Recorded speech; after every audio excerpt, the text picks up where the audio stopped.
Bismillahirrahmanirrahim. Assalamualaikum warahmatullahi wabarakatuh. Alhamdulillahilladzi hadana li hadza wa ma kunna linahtadiya laula an hadanallah. Asyhadu an la ilaha illallah wahdahu la syarika lah. Asyhadu anna Muhammadan abduhu wa rasuluhu la nabiyya ba'dah. Wassalatu wassalamu ala rasulillah wa ala alihi wa sahbihi wa mawalah. La hawla wa la quwwata illa billah. Ikhtilaf rahimakumullah. Alhamdulillah, pada kesempatan hari ini kita lanjutkan kembali ulasan kita di dalam kitab Mabahis fi Ulumil Quran yang disusun oleh Syekh Manak Khalil Al-Qattan.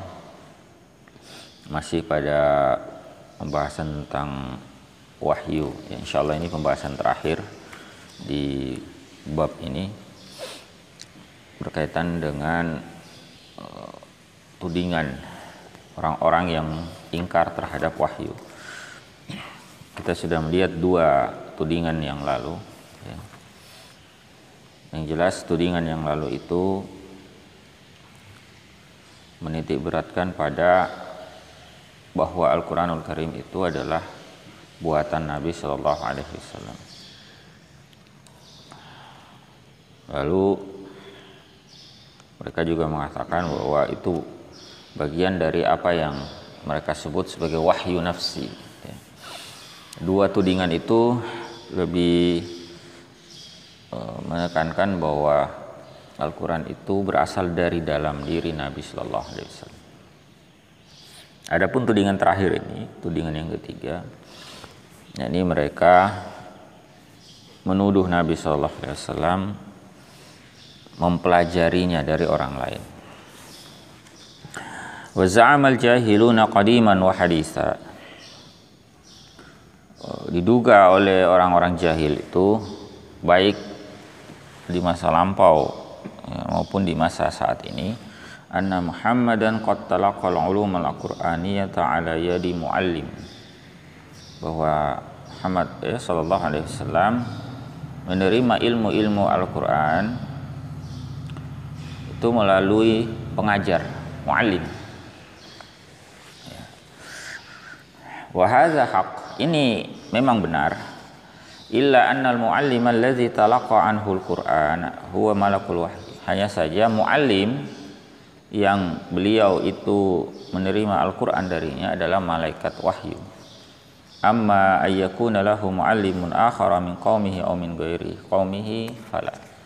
Adapun bahwa muallim yang mengajari beliau, ya, muallim lain itu berasal dari kaumnya atau dari selain kaumnya, maka tidak benar. Jadi kalau yang dimaksud muallim itu adalah Jibril, ya oke. Tapi kalau yang dimaksud muallim itu adalah manusia, ya, baik dari kaumnya atau selainnya, maka itu tidak benar. Ada beberapa argumentasi yang beliau kemukakan di sini. Yang pertama, innahu alaihi salatu wassalam qad nasha'a ummiyan wa 'asha ummiyan fi ummatin ummiyatin la yu'raf fiha ahadun yahmilu wisamal ilmi wat ta'lim.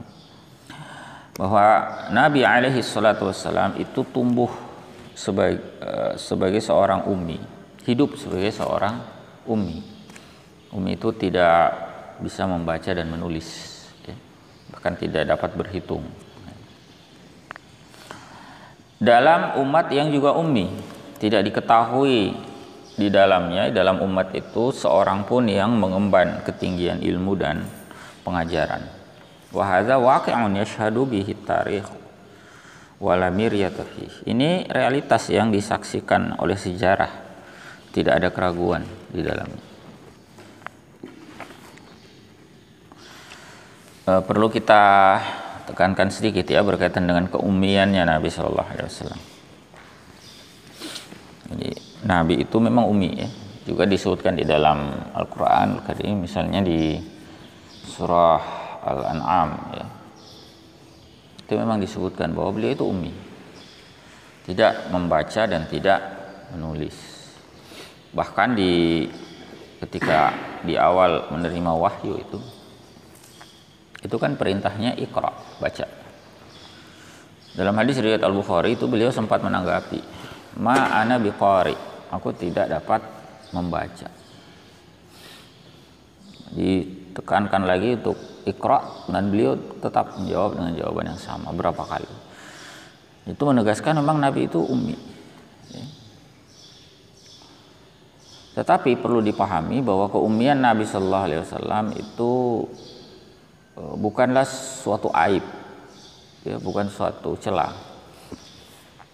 Berbeda dengan kondisi kita di zaman sekarang yang menganggap ummi itu tidak bisa baca tulis itu sebagai aib. Ya. Keummian Nabi Shallallahu Alaihi Wasallam itu justru menjadi keistimewaan di masa itu. Ya, bahkan dalam konteks wahyu itu sangat penting, ya, nanti di belakang kita tekankan. Jadi di masa itu kita perlu pahami, ya, konstruksi sosial masyarakat saat itu justru mengandalkan informasi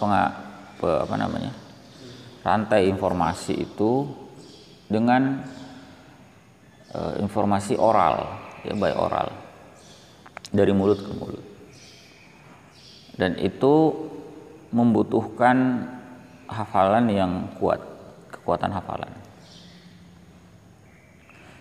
Kalau informasinya itu, jadi untuk bayangkan, ya, orang kalau tidak kuat hafalannya itu sulit menyampaikan informasi oral dari mulut ke mulut.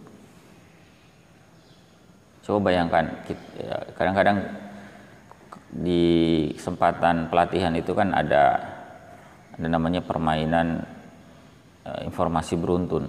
Dari orang dijejer banyak, beberapa baris, ya, mungkin 5-10 baris. Kemudian orang pertama disampaikan informasi secara lisan, kemudian diminta menyampaikannya kepada orang kedua diminta kepada orang ketiga, begitu seterusnya sampai terakhir ke belakang. Nah, itu setelah dicek, lazimnya itu di belakang itu sudah mengalami distorsi yang cukup besar, ya. Kadang perintahnya A di awal itu sudah jadi Z, jauh sekali, ya.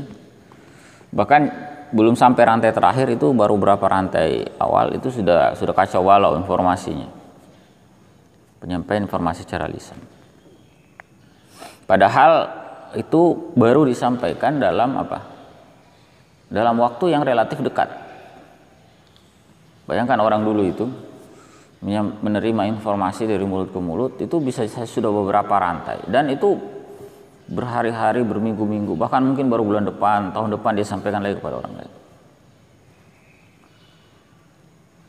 Nah, agar tidak mengalami distorsi, ya, diperlukan kekuatan hafalan yang luar biasa, dan mereka tumbuh dalam kultur masyarakat seperti itu. Bahkan kemampuan menulis itu dianggap sebagai aib. Terbalik dengan kondisi kita sekarang. Jadi orang menulis di masa itu jadi aib. Jadi terkenal sekali kisahnya Zurumah, itu seorang penyair Arab terkemuka. Dia karena sudah lanjut usia, itu kemudian menulis. Nah, ketika dia menulis itu pernah dia kedapatan, kepergok oleh orang lain menulis sesuatu, dan dia menjadi sangat malu, sampai dia mengatakan, uktum anni fa innahu aibun indana, sembunyikan hal ini dariku, artinya jangan sampaikan ke orang lain, jangan bilang-bilang kalau saya ini menulis. Mengapa? Karena itu aib bagi kami.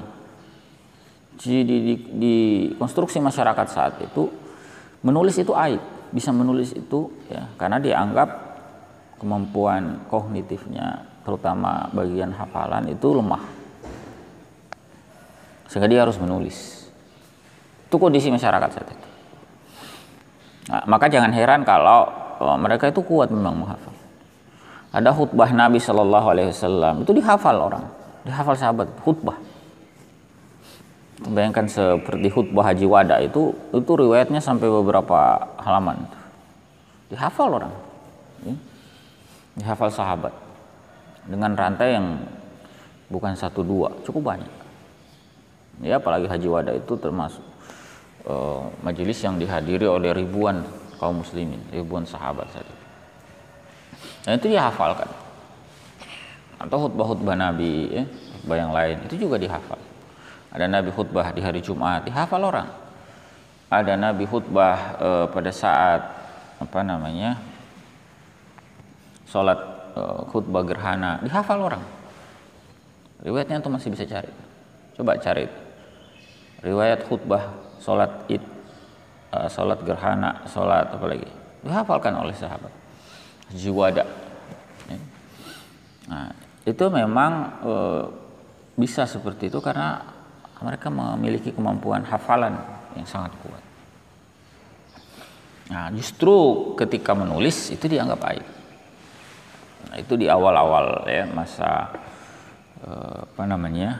kehidupan kaum muslimin di awal Islam atau pra-Islam. Seperti itu konstruksi sosialnya. Makanya perlu kita memahami situasi saat itu. Ya.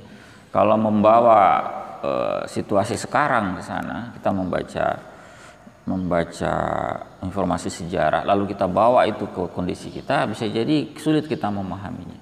Ya. Tapi dengan memahami konstruksi sosial saat itu, kita bisa tahu, oh ternyata begini.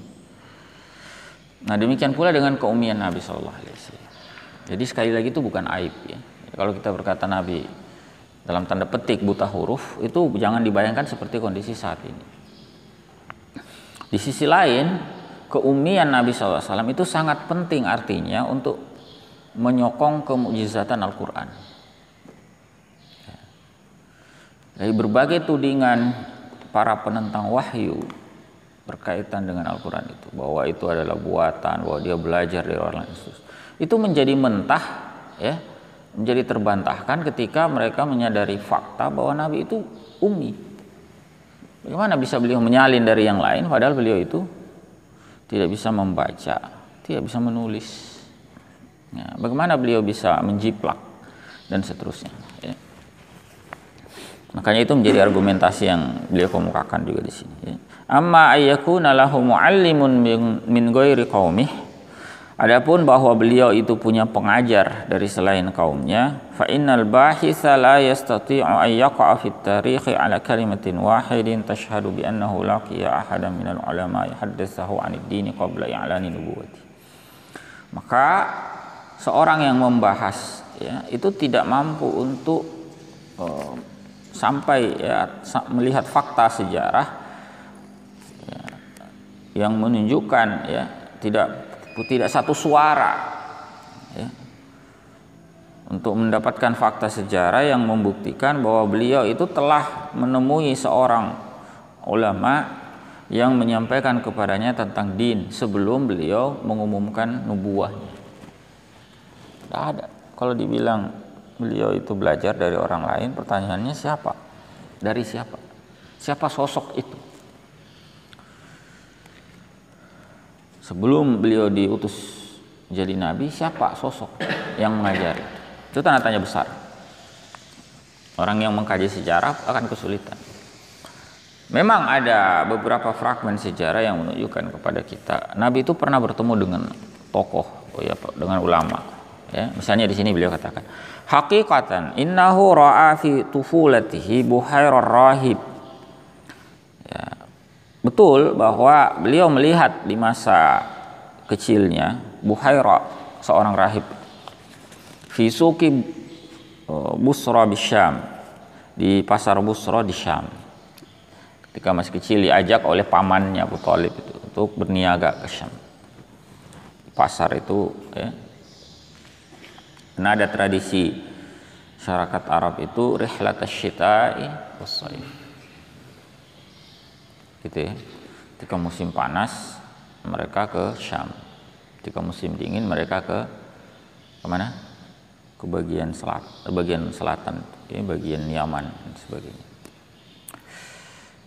Nah, ini suatu saat Nabi waktu itu masih kecil ya, diajak oleh pamannya untuk berniaga ke Syam. Di sana beliau bertemu ya, dalam perjalanan itu bertemu dengan seorang rahib Buhaira. Ya. Atau ada juga riwayat walaqiya fi Makkah Waraqah bin Naufal isra maji'il wahyi. Bertemu dengan di Mekah itu bertemu dengan Waraqah bin Naufal. Ya. Ketika awal-awal wahyu. Walaqiya ba'dal hijrati ulama minal yahudi wan nasara. Beliau juga bertemu setelah hijrah itu, ini di Madinah ya. Ulama dari kalangan Yahudi dan Nasrani. Lakinil maqtu'u bihi annahu lam yatalaqqa an ahadin min haula'i syai'an minal ahadits qabla nubuwwatih. Tapi yang pasti bahwa beliau itu tidak pernah mendapati atau menerima dari seorang pun ya, dari yang disebutkan tadi itu sesuatu pun ya, berupa apa, ajaran-ajaran nubuwah sebelum nubuwahnya. Tidak menerima ajaran sebelum nubuwahnya. Misalnya dari Buhairah, apa ajaran yang didapat dari Buhairah? Tidak ada.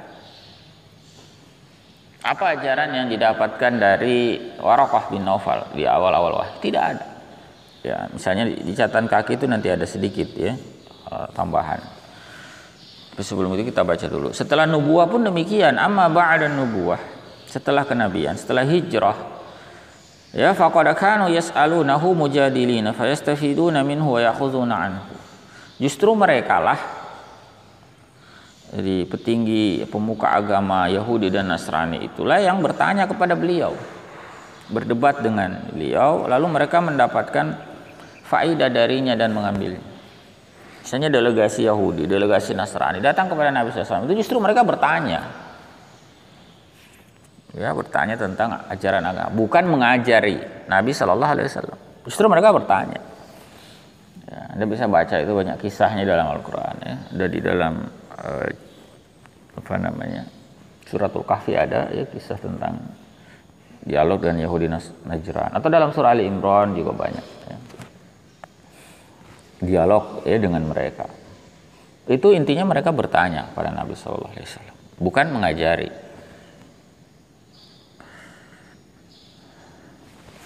Walau kana Rasulullah sallallahu alaihi wasallam akhadha syai'an an wahidin minhum ya lama sakatat tarikhu anhu. Sekiranya Rasulullah sallallahu alaihi wasallam itu mengambil sesuatu dari seseorang di antara mereka, ya, tentu tidaklah diam sejarah itu dari hal itu. Pasti sejarah itu akan menyampaikan. Apalagi ini setelah nubuwah, setelah kenabian itu, perihal kehidupan Nabi SAW apa saja itu terekam dengan baik dalam riwayat itu. Terekam dengan baik. Memang sebelum nubuwah itu ada beberapa fragmen sejarah yang tidak lengkap, ya, sudah kita dapati. Tapi setelah kenabian itu lengkap sekali itu. Karena sudah menjadi bagian dari wahyu. Kehidupan Nabi SAW setelah kenabian itu sudah bagian dari risalah. Ya, beda dengan sebelumnya. Ya. Jadi kalau orang Yahudi, Nasrani datang bertemu Nabi SAW, itu terekam betul bagaimana dialog mereka, bagaimana pembicaraan mereka. Apalagi beliau itu terimanya di masjid, disampaikan oleh khalayak, banyak kaum muslimin yang juga hadir saat itu. Li'annahu laisa minal hanatil hainatil lati yatawadha anhan nas. Karena itu bukan perkara yang samar sedemikian rupa sehingga terlewatkan oleh orang-orang. Pasti ada rekaman sejarahnya, pasti ada riwayatnya. Kalau memang pernah ada hal yang demikian. Dan penuduh juga tidak bisa datangkan bukti. Apa bukti sejarah yang bisa Anda tunjukkan bahwa beliau itu mendapatkan ajaran? Tak bisa juga. La siyamal ladzina yaqifuna lil islami bil mirsad, ya, terutama bagi mereka yang memang memperhatikan Islam itu dengan penuh pengawasan.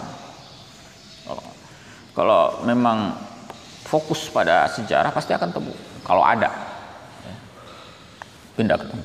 Wal kalimatul lati dzakarahat tarikhu an rahib Syam aw Waraqah bin Naufal kanat bisyaratan bi nubuwwatihi alaihi salatu wassalam aw i'tirafan biha. Ya, ucapan-ucapan yang disebutkan oleh sejarah tentang rahib Syam tadi, Buhairah itu, atau Waraqah bin Naufal, itu adalah bisyarah kenabiannya Nabi alaihi salatu wassalam, atau pengakuan kepada beliau. Misalnya situ ya disebutkan catatan kaki nomor 1. Qala Buhairah indama ra'a fi Rasulillah sallallahu alaihi wasallam siman nubuwah. Buhairah itu ketika melihat pada diri Rasulullah SAW itu tanda kenabian, dia mengatakan inna hadzal ghulam sayakunu lahu sya'nun azim. Sungguhnya anak ini akan punya perkara yang agung, akan punya urusan yang sangat agung, ya, karena dia melihat tanda kenabian itu. Sementara Waraqah bin Naufal, ya, di catatan kaki kedua disebut qala Waraqah, ya, Waraqah berkata inda masami'a qissatan Nabi sallallahu alaihi wasallam min sifatil wahyi wa qad aqadathu Khadijatu ilaihi irjufu fuaduh. Ketika dia mendengar kisah Nabi sallallahu alaihi wasallam berupa gambaran wahyu itu, ya, di mana Khadijah itu membawa beliau, ya, dalam keadaan mengalami kegundahan hati. Setelah wahyu itu kan Nabi itu risau, ini ada apa, ya. Kemudian Khadijah istri beliau radhiyallahu anha itu membawanya kepada Waraqah bin Naufal. Nah, di Waraqah ini kemudian Nabi ceritakan begini. Apa yang disampaikan oleh Waraqah? Hadza huwa an-namusul ladzi anzalahu Allahu ala Musa. Ini adalah an-namus dalam bahasa mereka, ini Jibril alaihissalam yang diturunkan oleh Allah kepada Musa. Laitani akunu hayyan iz yukhrijuka qaumuk. Ya, sekiranya aku itu masih hidup, ya, ketika engkau diusir oleh kaum. Itu ungkapan orang. Qal, sampai Nabi bertanya, awa mukhriji apakah diusir aku ini nanti oleh mereka itu? Apakah mereka itu akan mengusirku? Qal, beliau berkata, Waraqah berkata, na'am, iya. Lam ya'ti ahadun qattum bimithli ma ji'ta bihi illa uzi. Ya, tidaklah seorang pun datang membawa, ya, tidaklah datang seorang pun membawa yang semisal yang engkau bawa, ya, kecuali akan disakiti. Ya. Wa in yudrikuni yaumu ansurka nasran muazzira.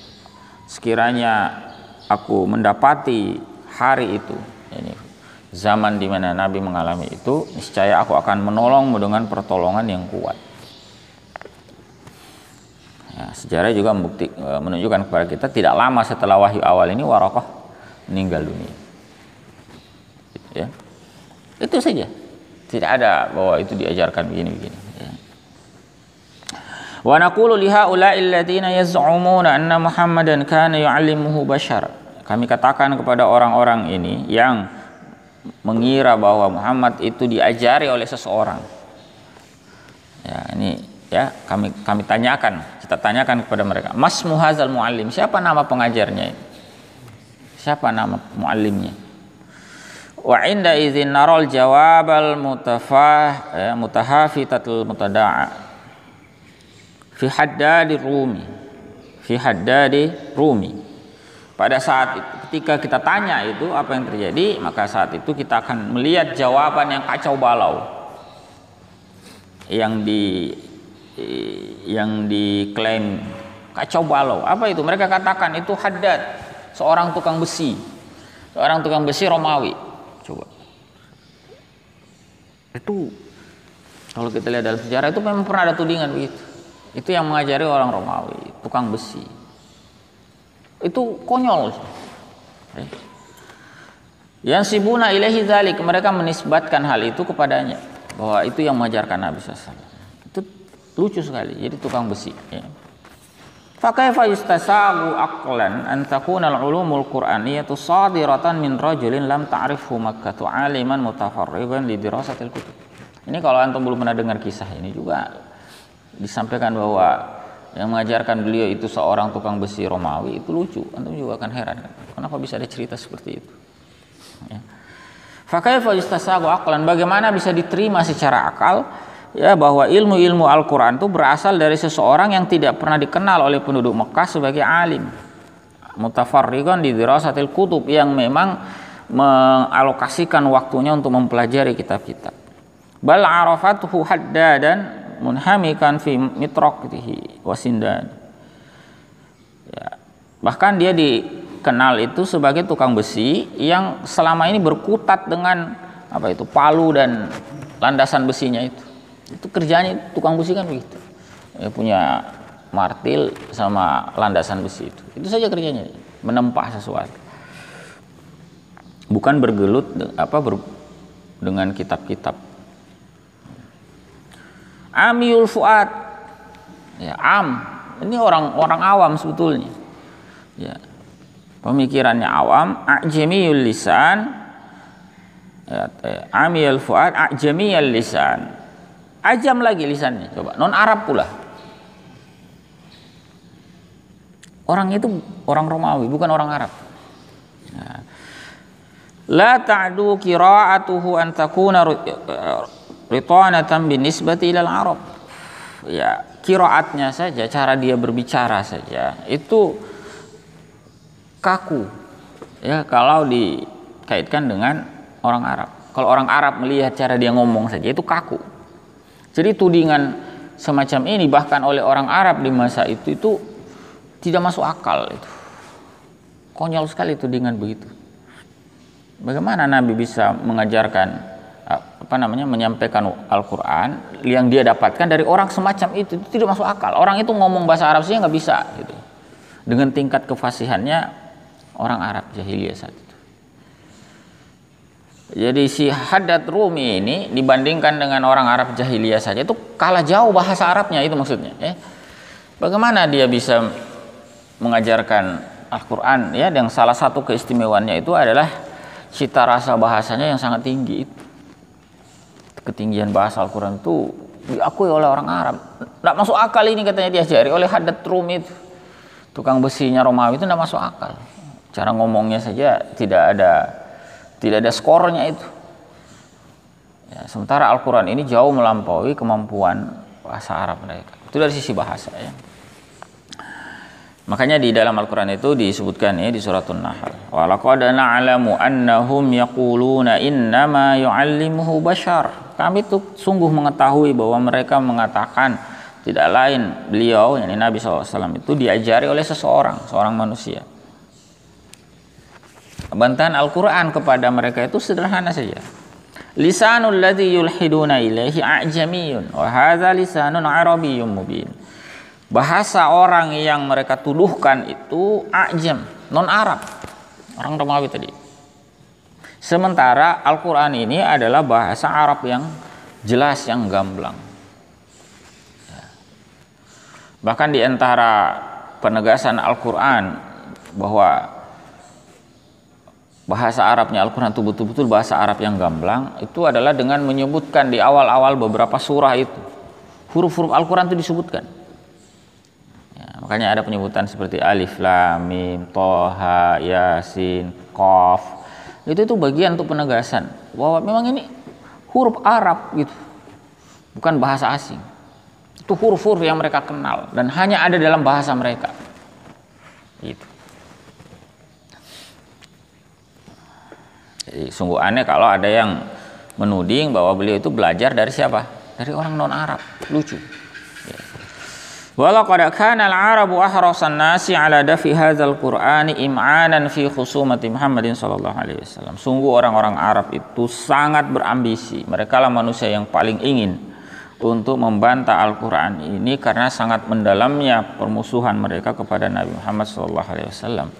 Walakinnahum ajizu, tapi mereka tidak mampu. Wa wajadus subula amamahum mughlaqah atau mughallaqah. Mereka dapati semua jalan di hadapan mereka itu terkunci. Wa ba'at kullu muhawalatihim bil fashal.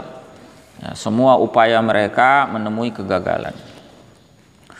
Famalil mulhidina al-yaum, maka bagaimana mungkin para ateis di masa sekarang, wa qad madha 14 qarnan ala dzalik, yang sudah berlalu 14 abad. Ya, setelah itu ya bahasuna fi qamamatit tarikhi multamisina sabilan min tilka subulil fashilati nafsiha. Mereka masih mencari-cari dari sampah sejarah, ya, mencari jalan ya di antara jalan-jalan yang rusak itu, yang sudah rusak. Jadi apa yang ditempuh oleh masyarakat jahiliyah untuk membantah kebenaran Al-Quran itu semua sudah terbantahkan. Dan itu sudah jadi sampah sejarah gitu. Bagaimana mungkin orang-orang pengingkar di masa sekarang mengorek-ngorek lagi sampah sejarah itu ya mendaur ulang dengan istilah yang baru, ya, padahal itu sudah gagal. Itu maksudnya. Wa bihadza yatabayyanu anna al-Qur'an al-Karim la yujadu lahu masdarun insani. Ya, dengan ini jelaslah bahwa Al-Qur'anul Karim tidak didapati baginya sumber ya manusia. La fi nafsi sahibih, ya, baik tidak pada diri pengembannya, ini diri Nabi SAW. Wala inda ahadin minal basyari, juga tidak pada seorang pun manusia yang lain. Fahuwa tanzilul hakimil hamid, ya, itu diturunkan oleh Al-Hakim Al-Hamid, ya. Wa nash'atu Rasulillah sallallahu alaihi wasallam, ini penegasan tadi yang tentang ummi, ya.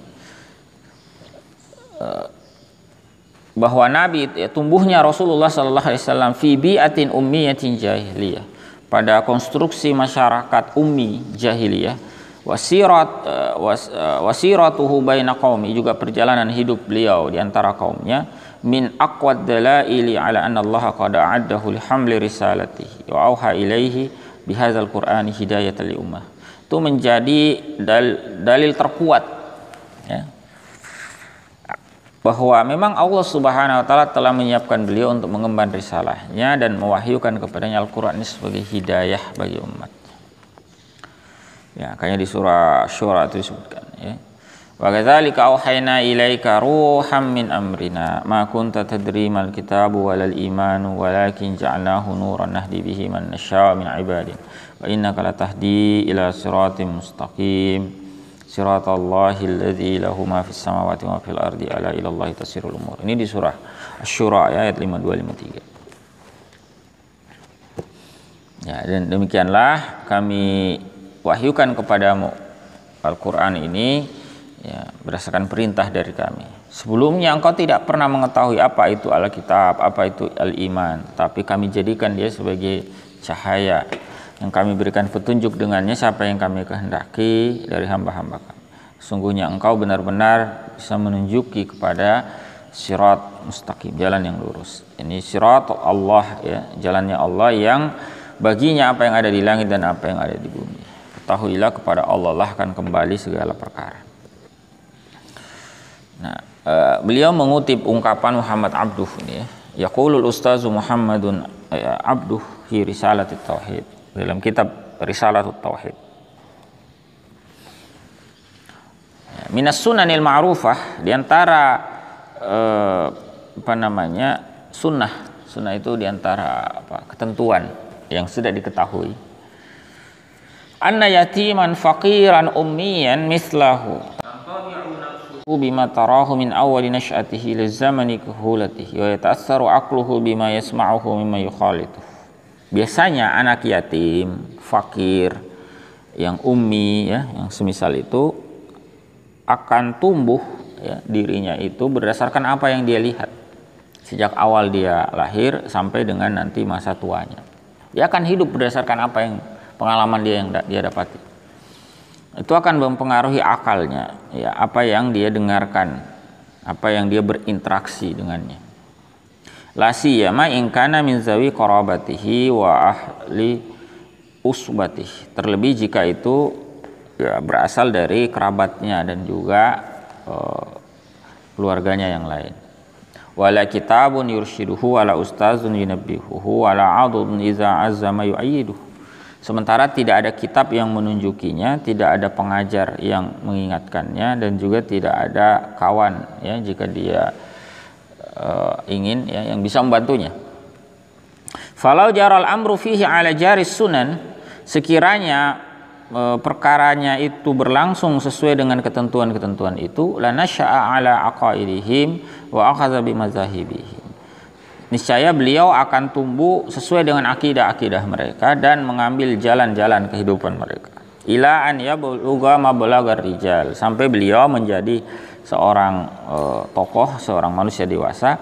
Wa yakunu lil fikri wan nazri majal, kemudian pemikiran dan analisis itu mendapatkan ruang. Fayarji'u ila mukhalafatihim, sehingga beliau bisa kembali menyelisihi mereka. Idza qama lahu dalilu ala khilafi dhalalatihim, jika memang terdapat dalil yang menyelisihi atau yang menunjukkan kesesatan mereka. Kama fa'alal qalilu mimman kanu ala ahdi, sebagaimana yang dilakukan oleh segelintir orang di masa beliau.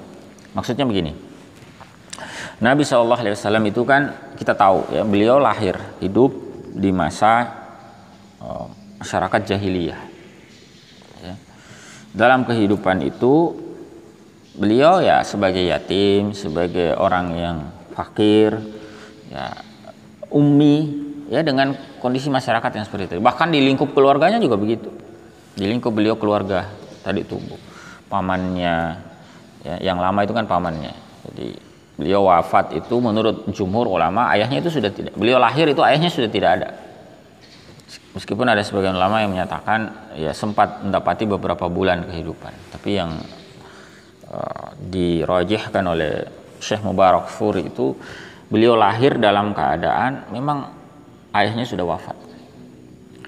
Kemudian ibunya, beliau sempat mendapati ibunya beberapa tahun, tapi itu juga tidak lama karena tradisi orang Arab saat itu disusukan, anak itu disusukan kepada orang lain. Makanya ibunya itu juga nggak lama. Disusukan, misalnya yang terkenal itu kan ke Halimah As-Sa'diyah. Sekian lama di situ. Nah, setelah dikembalikan ke ibunya tidak lama wafat. Kemudian ditangani oleh kakeknya Abdul Muttalib. Itu juga tidak lama wafat oleh Abu Thalib. Nah, Abu Thalib ini yang lama. Nah, beliau hidup dalam kondisi seperti itu. Kita tahu Abu Thalib itu juga mati dalam keadaan belum menerima Islam, tidak menerima Islam. Ya. Jadi kalau berdasarkan apa yang lazim terjadi, mestinya beliau juga akan mengikuti itu. Ya. Beliau lahir dalam kondisi seperti itu, dalam lingkungan keluarga yang membesarkannya seperti itu, juga masyarakat tempat dia hidup seperti itu. Ya. Dia akan tumbuh sesuai dengan pengalaman hidup itu. Apa yang menempa dia selama ini itu sunnahnya begitu. Kalaupun nanti ada penentangan di masa ketika beliau sudah besar, itu nanti belakangan, ya, nanti belakangan, ketika sudah mulai akalnya itu sudah mulai digunakan dengan maksimal, sudah terbukti ada penyimpangan ya atau kesesatan yang dilakukan oleh orang-orang Arab jahiliyah, sebagaimana yang dilakukan oleh sebagian orang di masa itu. Misalnya di sini beliau singgung ka Umayyah bin Abi Salat wa Zaid bin Amr bin Nufail, dua orang ya tokoh dua orang Quraisy yang itu menentang sebagian tradisi Arab jahiliyah. Ya, dua orang ini. Tapi awal-awalnya mereka juga tidak menentang. Awal-awalnya juga mereka ikut. Nanti lama-lama setelah mereka jadi semakin matang pemikirannya, mereka tak rasa ini tidak benar, ini perilaku Arab ini jahiliyah ini. Penyembahan berhala misalnya itu mereka tentang. Tapi itu sudah sekian lama. Awal-awalnya mereka juga akan ikut. Nah, sementara Nabi SAW bagaimana? Walakinnal amra lam yajri ala sunani, ya, walakinnal amra, tetapi perkara Nabi SAW itu lam yajri ala sunani, tidak berjalan seperti ketentuan-ketentuan itu. Bal bughidat ilaihil wasaniyatu mimma bada'i umrih, bahkan dibuat beliau itu benci kepada berhala sejak awal umurnya. Jadi kalau tadi ada tokoh yang disebut itu beberapa itu, awal-awalnya itu mereka juga penyembah berhala, tapi lama-kelamaan setelah mereka berpikir ini tidak benar. Ya. Sementara Nabi SAW sejak kecil memang tidak pernah menyembah berhala, sudah sejak kecil. Fa'ajalathu taharatul aqidati kama badarahu husnul khaliqah kama ja'a fil kitab min qawlihi wa wajadaka dhalam. Jadi beliau itu didorong oleh kesucian akidah, ya, sebagaimana juga diarahkan oleh kebaikan akhlak, ya. Tidak ada bahwa beliau itu di masa muda itu, di masa ketika masih belia itu, ya, itu kemudian terpengaruh dengan ajaran-ajaran jahiliyah. Nah, ada riwayat itu Nabi itu misalnya menyembah berhala, mabuk-mabukan, apalagi, ya, sebagaimana tradisi Arab jahiliyah, kebiasaan mereka. Kalau tokoh-tokoh yang disebut tadi itu seperti misalnya Zaid bin Amr bin Nufail itu, ya, di masa lampau itu memang menyembah berhala juga. tetapi kemudian berubah. Ya. Nah, sementara Nabi SAW itu sejak awal. Padahal tadi secara apa ya? Kalau kita bayangkan, seandainya ini tidak ada bimbingan wahyu ya, kita bayangkan bahwa Nabi itu hidup lahir dalam kondisi seperti itu ya, sebagai seorang yang yatim, fakir, ummi, ya, keluarga yang membesarkannya ya, demikian, masyarakat jahiliyah tempat dia hidup juga demikian. Maka lazimnya beliau itu akan sedikit banyak mengikuti ya, apa yang dilakukan oleh masyarakat jahiliyah saat itu. Tapi ternyata tidak beliau lakukan sama sekali. Ya, kebiasaan-kebiasaan buruk masyarakat jahiliyah itu. Nah, niscaya itulah ya bukti bahwa beliau mendapatkan bimbingan ilahi. Memang ada ayat dalam Al-Qur'an, wa ma jaa fil kitabi min qaulih. Apa yang terdapat ya dalam Alkitab, firman Allah Subhanahu wa taala, wa wajadaka dhallan fahada. Ini surat Duha ya. Ini hati-hati memaknai ayat ini ya. Pernah ada ustadz itu terpeleset ketika dia menyebutkan bahwa Nabi itu dahulu tersesat. Dia menerjemahkan dhal itu dengan sesat. Ya, dia mendapati engkau dhallan, tersesat ya, fahada, lalu dia berikan petunjuk. Tidak begitu ya. Tidak begitu. La yufhamu minhu annahu kana ala wasaniyatin qabla al-ihtida'i ila tauhid. Tidak dipahami dari ayat ini bahwa ya tidak dipahami dari firman Allah ini bahwa dahulu beliau itu menyembah berhala sebelum mendapatkan hidayah kepada tauhid. Tidak begitu. Au ala ghairi sabilil qawim, atau beliau berada di selain jalan yang lurus, qablal khuluqil azim, belum memiliki akhlak yang agung. Tidak bisa dipahami begitu. Hasyalillah, tidak mungkin itu bagi Allah. Inna dzalika lahuwal ifkul mubin, sungguhnya yang demikian itu merupakan apa? Kebohongan yang jelas, yang nyata. Lalu apa makna wa wajaraka dhallan fahada? Ya, silakan dibuka itu penjelasan para ulama tafsir. Tidak ada mereka itu menyatakan Nabi itu tersesat dahulu. Ya.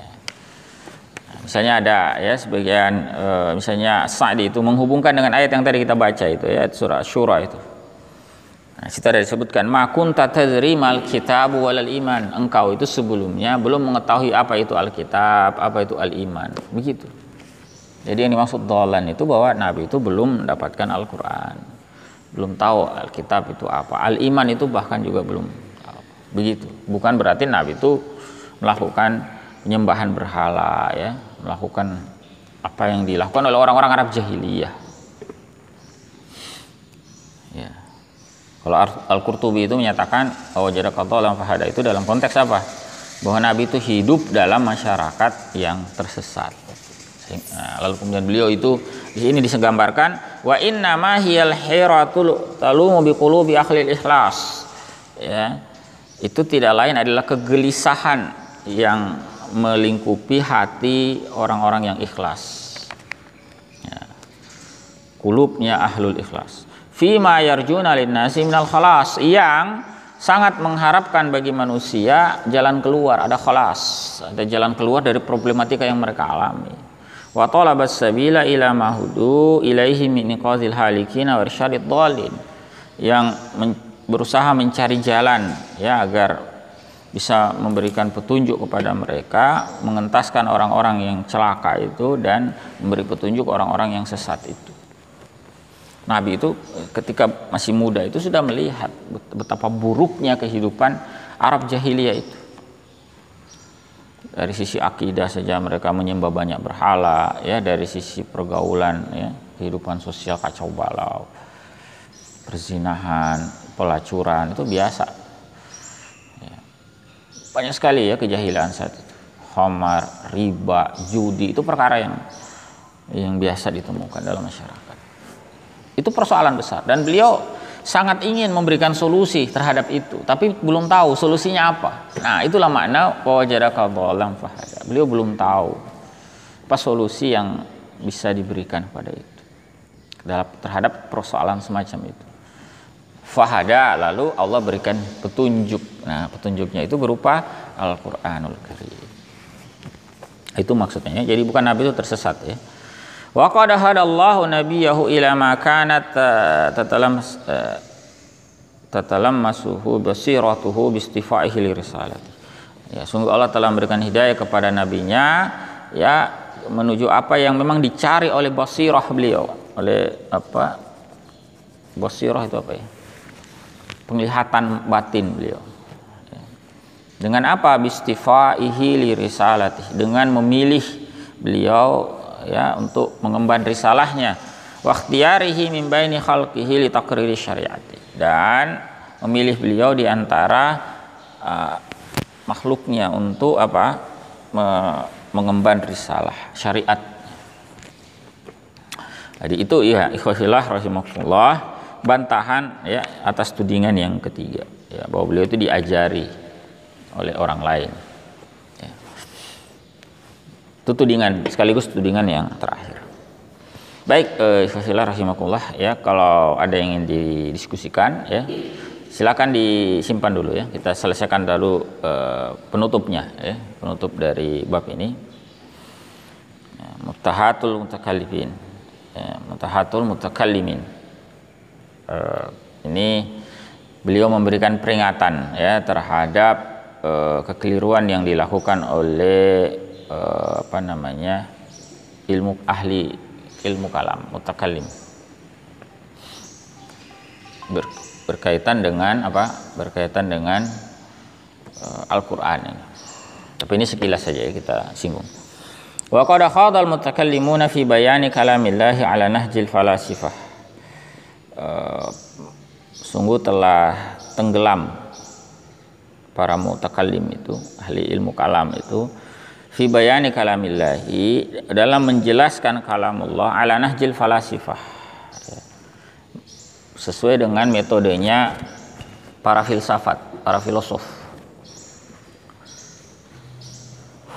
Jadi memang ada fase ya di masa sejarah Islam itu di mana kaum muslimin itu terpengaruh oleh filsafat luar, terutama filsafat dari Yunani, ya, Romawi, bahkan juga filsafat Hindu ya, ada pengaruh.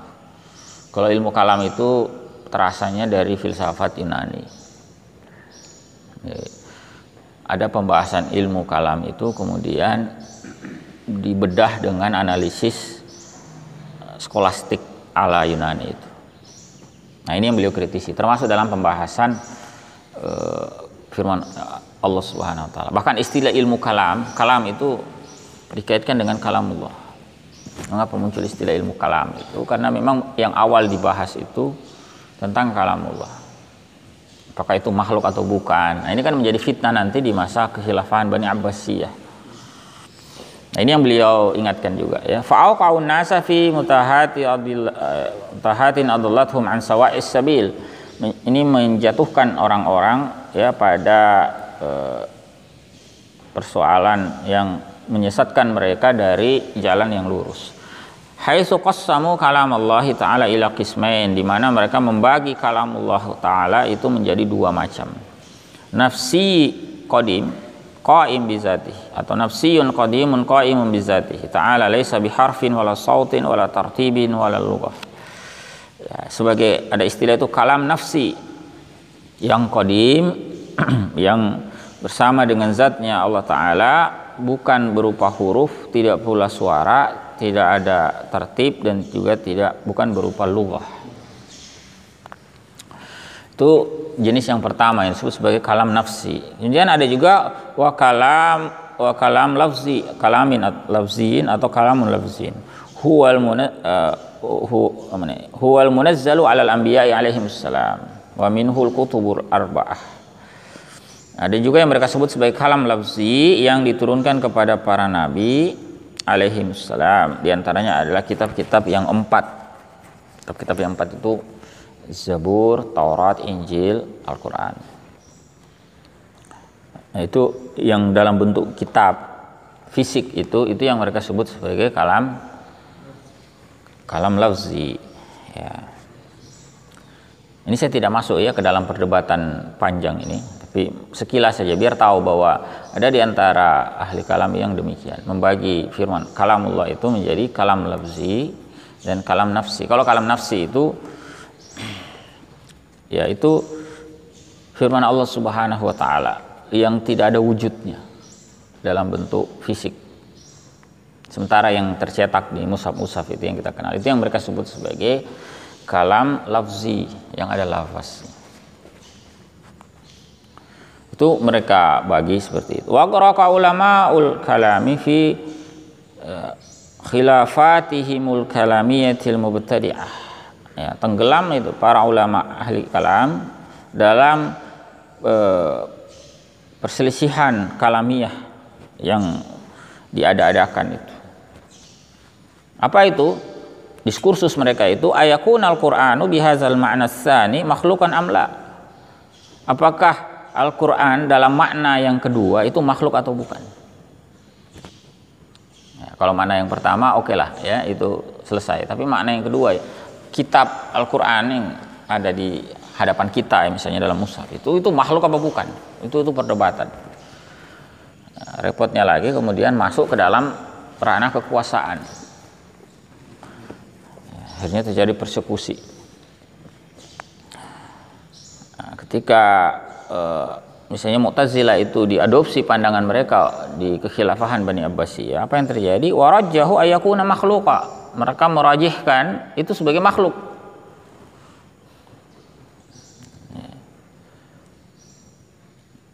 Orang yang tidak menerima, yang tidak sepakat itu dipersekusi. Lama ditangkapi, ya, siksa. Masuk Imam Ahmad bin Hanbal itu kan mengalami itu. Wa kharaju bidzalika an manhajis salafis salih fi ma lam yarid bihi kitabun wala sunnah. Mereka keluar dengan cara itu tadi, keluar dari manhaj salafus salih ya, terkait perkara yang tidak disebutkan oleh Alkitab dan juga oleh As-Sunnah. Harusnya tidak perlu sampai segitunya gitu. Ngapain membahas segitunya? Mestinya selesai bahwa Al-Quran itu kalamullah. Tidak perlu lagi masuk ke pembahasan ini kalam nafsi, ini kalam lafzi, begini-begini ya. Wa tanawalu sifatillahi bitahlilil falsafi alladhi yuaddi ila tashkiki fi aqidatit tauhid. Ya, mereka melakukan analisis falsafi kepada sifat-sifat Allah yang ini menghantarkan pada tashkik, ya, perkara yang menimbulkan keraguan dalam akidah tauhid, ya, terutama fitnah Mu'tazilah masa itu luar biasa ya. Wa mazhabu ahli sunnati wal jamaah, mazhab ahlu sunnah wal jamaah itu isbatu ma'asbatahu Allah ta'ala li nafsihi minal asma'i was sifati au asbatahu rasuluhu sallallahu alaihi wasallam fi masahan. Itu adalah menetapkan apa yang ditetapkan oleh Allah Ta'ala bagi dirinya berupa asma, ya, nama-nama, ya, sifat, atau apa yang ditetapkan oleh Rasulullah Sallallahu Alaihi Wasallam yang sahih dari beliau. Wahasbuka, cukup bagimu, ya, ini bagi kaum muslimin mestinya cukup, tidak perlu masuk ke dalam perdebatan kalamiyah tadi yang membingungkan itu. Hasbuka antuk mina bi annal kalam sifatu min sifatihi ta'ala. Cukup engkau mengimani bahwa kalam itu adalah sifat di antara sifat-sifat Allah Ta'ala. Qala subhana, di mana misalnya Allah Subhanahu wa taala berfirman tentang Nabiullah Musa alaihissalam di surah An-Nisa. Wa kallamallahu Musa taklima. Ya. Allah itu betul-betul berkalam dengan Musa. Wa anal Qur'an al-Karim huwal wahyul munazzalu ala Muhammadin sallallahu alaihi wasallam kalamullahi ghairu makhluq, dan bahwa Al-Qur'anul Karim yang merupakan wahyu yang diturunkan kepada Nabi sallallahu alaihi wasallam itu adalah kalamullah, bukan makhluk. Qala ta'ala, Allah Ta'ala berfirman di surah Taubah, wa in ahadum minal musyrikin istajaraka fa'ajirhu hatta yasma'a kalam Allah. Nah, di situ disebutkan ungkapan kalam Allah. Jika ada salah satu dari kaum musyrikin itu meminta pertolongan, maka tolong dia, maka bantulah dia, ya, hingga dia bisa mendengarkan kalamullah. Di sini digunakan ungkapan kalam, ya, kalamullah. Segitu saja, tidak usah didetailkan macam-macam sehingga menimbulkan kebingungan. Kita tetapkan bahwa itu memang kalamullah, bukan makhluk. Wa isbatu hadza wa nahwuhu mimma wasafa Allah ta'ala bihi nafsuhu aw wasafahu bihi rasuluhu wa in kanat yusafu bihi al-ibad fa innahu la yunafi kamala tanzihi ta'ala amma la yaliku bihi min naqaisi ibadihi wa la yaqtadi mumathilatahu lahum. Menetapkan ini dan yang semisalnya ya, di antara perkara-perkara yang disifati oleh Allah Ta'ala kepada dirinya atau yang disifati oleh Rasulullah SAW, meskipun juga ada yang disifatkan kepada hamba. Jadi di antara sifat-sifat Allah itu kan ada juga yang disifatkan kepada hamba ya. Tetapi itu tidak menafikan kesempurnaan ya, tansihnya Allah Ta'ala dari apa yang tidak layak baginya berupa kekurangan hamba-hambanya. Jadi kalau ketemu ada sifat-sifat Allah itu juga dimiliki oleh manusia, ada memang. Nah, seperti kalam. Kalam itu kan manusia juga melakukan. Melihat, manusia itu juga melakukan. Mendengar itu manusia juga melakukan. Itu kan sifat Allah. Allah itu kan sami'un basir. Manusia bisa mendengar, bisa melihat enggak? Bisa. Tetapi melihatnya manusia, mendengarnya manusia kan tentu jauh, tidak sama.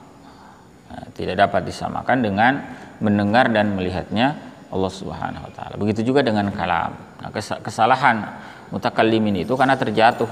Ya, ada di antara mereka itu yang terjatuh pada itu. Ini kalau Allah berkalam gimana nanti?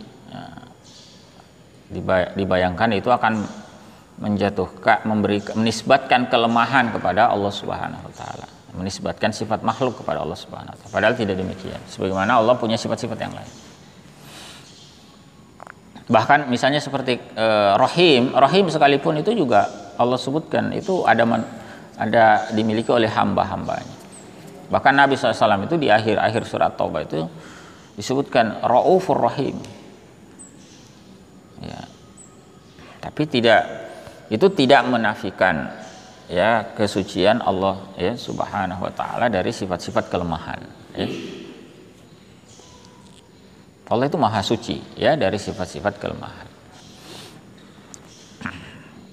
Dan juga wala yaqtadi mumasilatahu lahum, tidak atau mumasalatahu lahum, tidak berkonsekuensi menyerupakan Allah dengan mereka, dengan hamba-hambanya.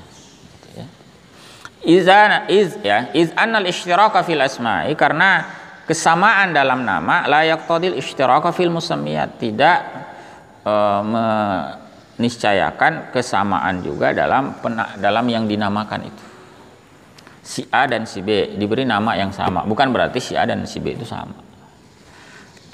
Allah punya Rahim, ya, sifat Rahim, punya sifat Sami', Basir, Kalam, ya, Mutakallim itu dan sebagainya. Itu makhluk juga ada yang punya sifat seperti itu. Ya, tidak berarti kita menyamakan Allah dengan makhluk. Ya. Fasyattani bainal khaliqi wal makhluqi fi dzati was sifati wal af'al.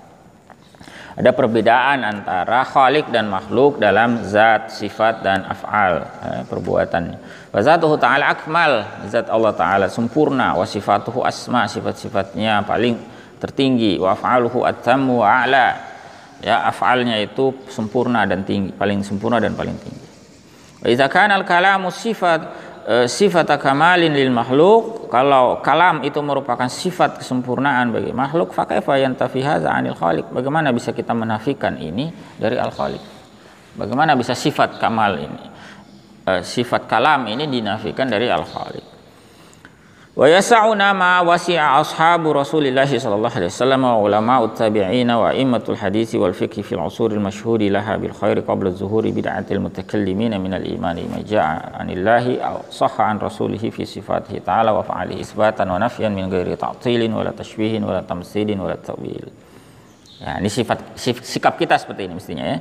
Jadi mestinya kita bisa menerima ya apa yang bisa diterima oleh para sahabat Rasulullah SAW, para ulama tabi'in, para imam ahli hadis dan fikih di masa yang diakui bahwa mereka itu baik ya. Ada hadis Nabi SAW ya yang mengakui kebaikan zaman awal itu ya.